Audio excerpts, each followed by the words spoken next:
के लिए कहीं क्षणिक खुशी साबित न हो जाए कस्बा उपचुनाव।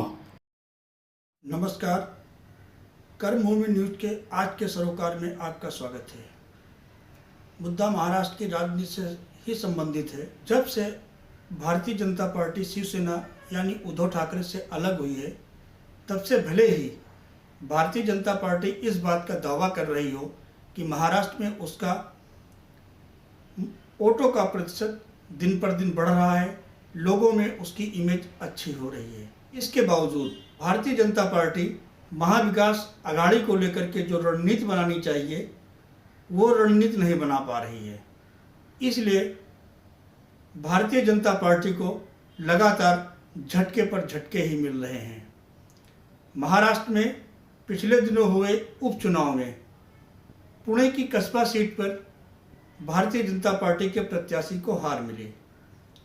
हालांकि चिंचवड़ में विधानसभा सीट पर भारतीय जनता पार्टी जीती, उसका श्रेय अभी सही मायने में भारतीय जनता पार्टी को नहीं जाता है। यहाँ पर सेना के व्यक्ति ने बगावत का नामांकन भरा था और उसे 42,000 वोट भी मिले। चर्चा है इसी बगावत के कारण भारतीय जनता पार्टी के प्रत्याशी को जीत मिल गई। भारतीय जनता पार्टी के प्रत्याशी इस सीट पर मात्र 32,000 वोटों से जीते। ऐसा नहीं है कि महाराष्ट्र में हुए उपचुनाव में भारतीय जनता पार्टी को पहली बार झटका लगा है। इससे पहले भी भारतीय जनता पार्टी को उपचुनाव में लगातार हार का सामना करना पड़ रहा है। अंधेरी विधानसभा सीट पर जिस समय चुनाव हुए थे, उस चुनाव में भी भारतीय जनता पार्टी को हार का सामना करना पड़ा था।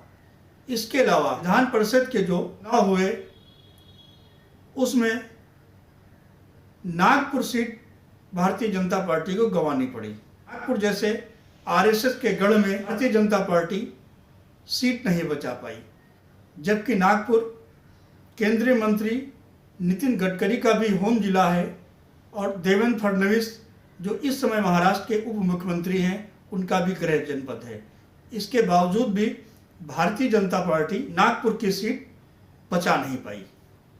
नांदेड़ कोल्हापुर विधानसभा सीटों पर भी भारतीय जनता पार्टी को उपचुनाव में हार मिल रही है। चर्चा है कि उपचुनाव भारतीय जनता पार्टी की जो रणनीति बनती है वो राज्य स्तर के राज्य के नेता बनाते हैं। उसमें केंद्रीय नेताओं का कोई हस्तक्षेप नहीं रहता है और अपने बलबूते पर भाजपा इकाई चुनाव लड़ती है, जिसमें वो सफल नहीं हो पाते हैं। इस बार जो विधानसभा चुनाव हुए उसमें कई केंद्रीय मंत्री प्रचार करने के लिए आए थे, लेकिन कमी तो सिर्फ एक, उसमें प्रधानमंत्री नरेंद्र मोदी का चेहरा नहीं था।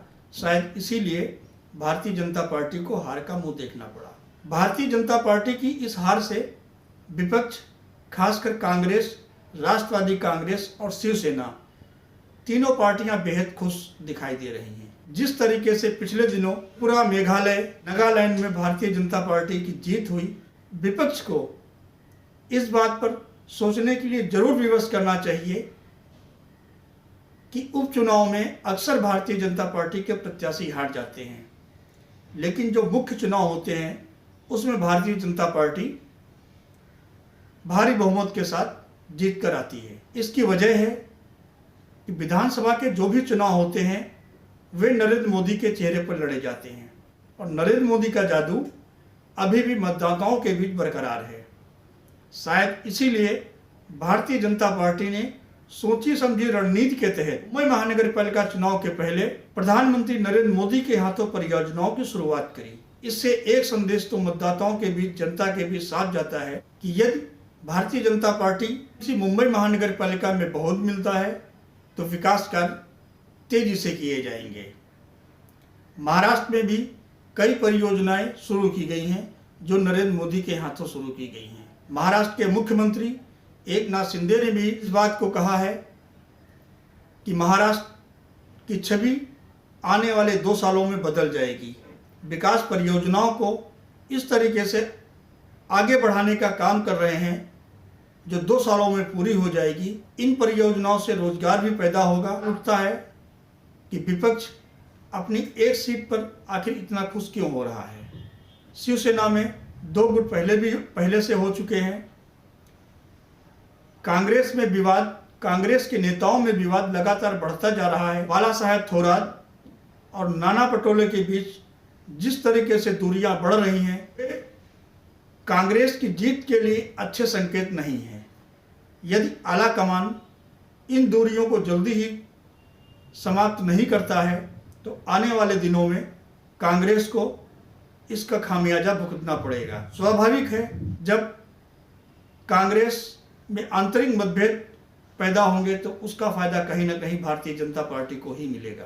भारतीय जनता पार्टी अन्य राज्यों की तरह इस बार भी महाराष्ट्र में किसी व्यक्ति को मुख्यमंत्री पद का चेहरा न बनाते हुए वे नरेंद्र मोदी के नाम पर ही चुनाव लड़ेगी।